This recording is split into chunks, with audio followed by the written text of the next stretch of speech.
E deixa eu te dar uma palavra. Perdoar não é se afastar, é se tratar por dentro. Nenhum perdão se vence se afastando. Todo perdão se vence transformando. Escute o que eu quero te dizer. Muitas pessoas me perguntam sobre o poder do perdão. O que é de verdade perdoar? O que a Bíblia chama de perdão? Porque por vezes o que a Bíblia narra como perdão não é aquilo que eu tenho de conceito de perdão. E aqui está a grande diferença. Nem sempre o que eu chamo de perdão verdadeiramente é perdão. Simplesmente é reajuste de comportamento. E deixa eu tentar explicar isso para você. Certa feita, em uma conversa, Pedro vai procurar Jesus. O texto está no capítulo 18 de Mateus. Pedro procura Jesus no versículo de número 21 e diz assim: Senhor, quantas vezes deverei perdoar a meu irmão quando ele pecar contra mim? Até 7 vezes? Pergunta Pedro. Jesus, porém, lhe respondeu: Eu lhe digo, não até 7, mas até 70 vezes 7. É com esse texto e com essa resposta de Jesus que eu quero te perguntar: será que você realmente tem perdoado a quem tem te ofendido? Me deixa dizer uma coisa. Quando Jesus vai ensinar os seus discípulos a orar, Jesus mostra isso a eles. A oração do Pai Nosso passa por este lugar. Ele diz assim: Senhor, perdoa-nos da mesma maneira, do mesmo modo em que nós temos perdoado. Ou seja, assim como eu perdoo, eu quero ser perdoado pelo Senhor. E se for nessa maneira, você percebe que você, por vezes, não perdoa, apenas se afasta. E é esse o nosso grande problema. Se o Senhor for tratar-nos na maneira de perdão como nós perdoamos, por vezes Ele deveria se afastar e não nos perdoar. Perdão bíblico é diferente de afastamento emocional.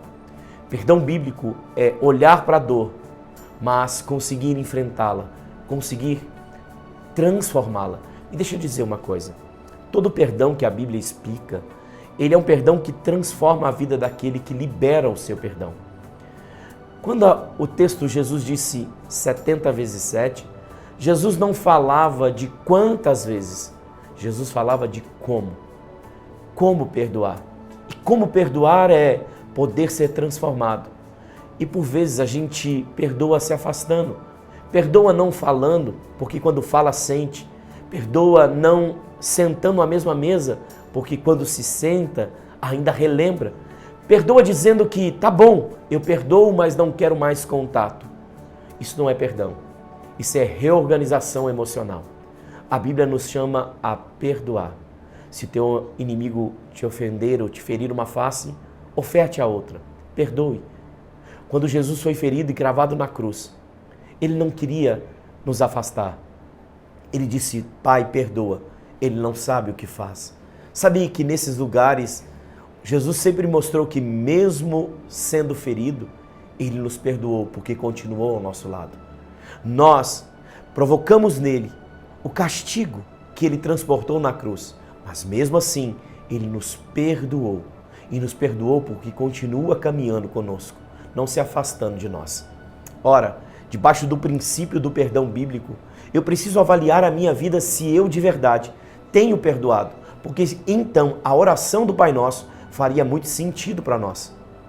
Sabe que existem momentos na minha e na tua vida que esses textos precisam ser revisitados em nós, porque por vezes nós chamamos de perdão o que nunca perdoamos, o que chamamos de reorganização, aquilo que por vezes nunca foi reorganizado, na verdade, foi somente afastado dos nossos olhos, do nosso coração, da nossa alma.